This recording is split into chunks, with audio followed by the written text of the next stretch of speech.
We can't sign another player. Sophie was the only player that bothered to show up. She didn't bench me because of the game. She benched me on purpose. Stephanie White just hates me.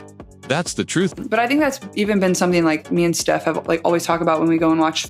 I think early on with the first couple injuries, I was like, oh, I need to get back. It felt personal, not basketball. I couldn't believe I was pulled at that moment. There's personal things going on. And even that New York game where I played really, really well. This isn't about coaching. It's about me and her ass. Everybody saw it. I was benched for no reason. In the post-game press conference, Caitlin Clark Stephanie White made sure to give out about Caitlin Clark not passing the ball to Dantas. Clark continued by pointing out how unusual the substitution was compared to how the team usually operates. We can't sign another player. Caitlin Clark described the moment she realized something unusual was happening during the game. Caitlin Clark, game time decision, August 11, 2025. She explained that she had been playing well, but out of nowhere, Coach Stephanie White pulled her from the court. And there's no reason for her to play against the Dallas Wings.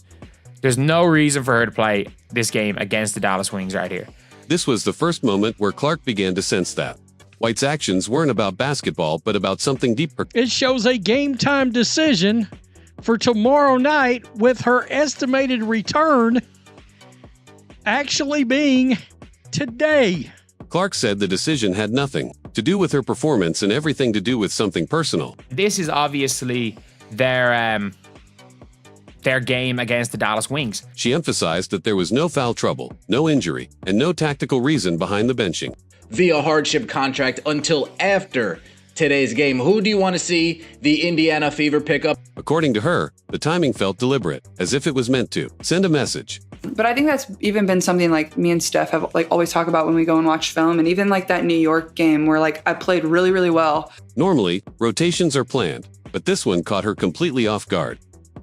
That's still listed for the Dallas Wings game right here. She recalled sitting on the bench and questioning why she was being pulled when the game was close and momentum was in their favor.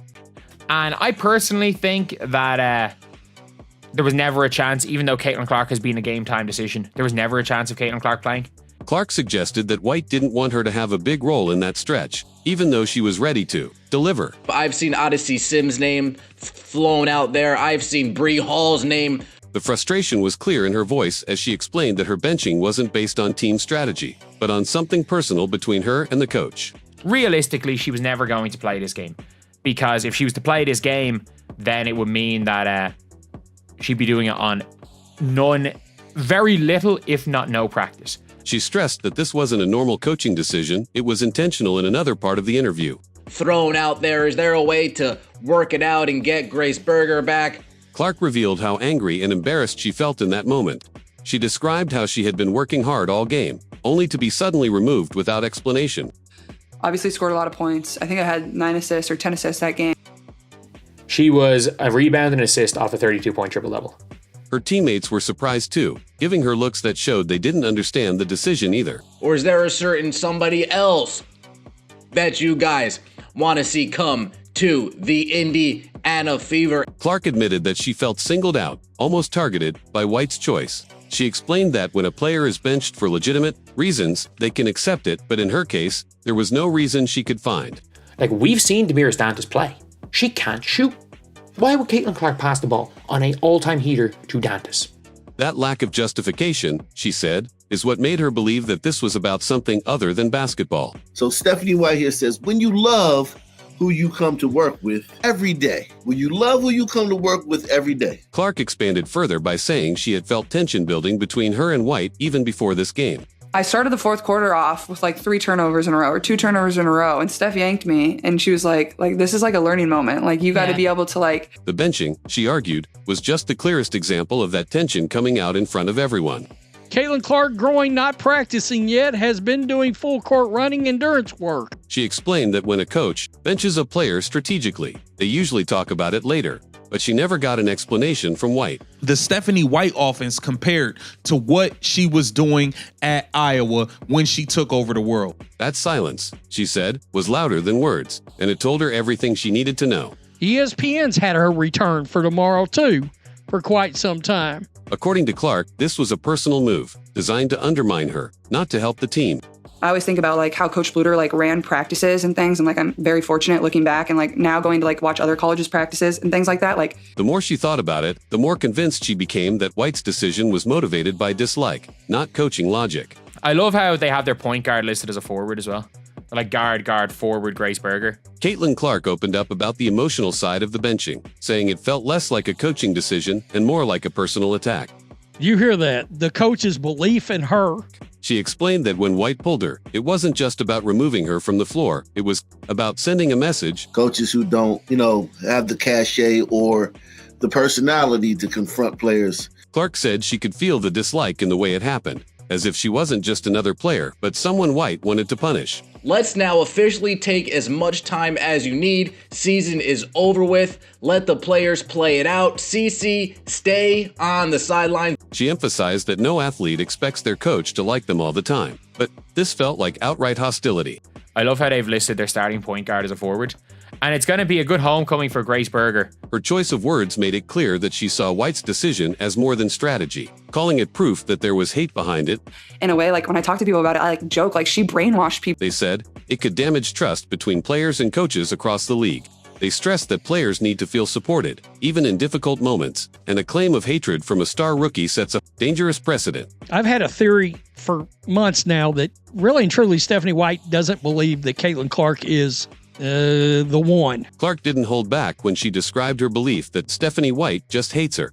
And tell them, this is the deal. Hey, this is the deal. Like, we're going to cut your minutes back. She explained that the benching wasn't the first time she felt targeted, but it was the most obvious. If she doesn't come back, we're still going to need somebody to play that point guard role. According to Clark, she has felt White's negative energy in practices, in team meetings, and in the way she's been spoken to. I don't think Stephanie White believes that. I don't think she can get past her own agenda. The benching, she argued, was the tipping point, a public display of the private tension that had been building for weeks. You need to start playing defense, or we're going to, and you're taking too many shots. She insisted that if White truly respected her, the situation would have been handled differently. Instead, Clark walked away from that game convinced that White's personal feelings outweighed her professional judgment. Why did we get rid of her, Indiana? Why? You know what she's going to be really good at? Really good at dribbling the ball down and passing the ball to Paige Beckers. The WNBA star went even further, saying that being benched at such a critical moment convinced her that White wanted to embarrass her. I think she would love to coach a team like the Connecticut Sun. Clark explained that coaches who want their players to succeed don't make choices designed to humiliate them, especially in front of a live audience. Usually they'll say it vaguely through the media. You know what I mean? They coaches talk about how they hate the media so much. And she stressed that White's actions spoke louder than words, and the message she heard was simple: you're not wanted here. Kelsey Mitchell's not a traditional point guard. Are we going to see her at point guard today? I'm sure. Clark admitted that it was painful to accept that her own coach could dislike her to that extent. Still, she repeated that the benching didn't feel like a basketball move. It felt like an act of hate. But it says here, continue their 3-game homestand as they welcome Paige Beckers in the Wings. Cambridge Fieldhouse. The Fever are 3-0 against the Wings season. We going for the regular season sweep. Clark reflected on the way the situation lingered with her after the game.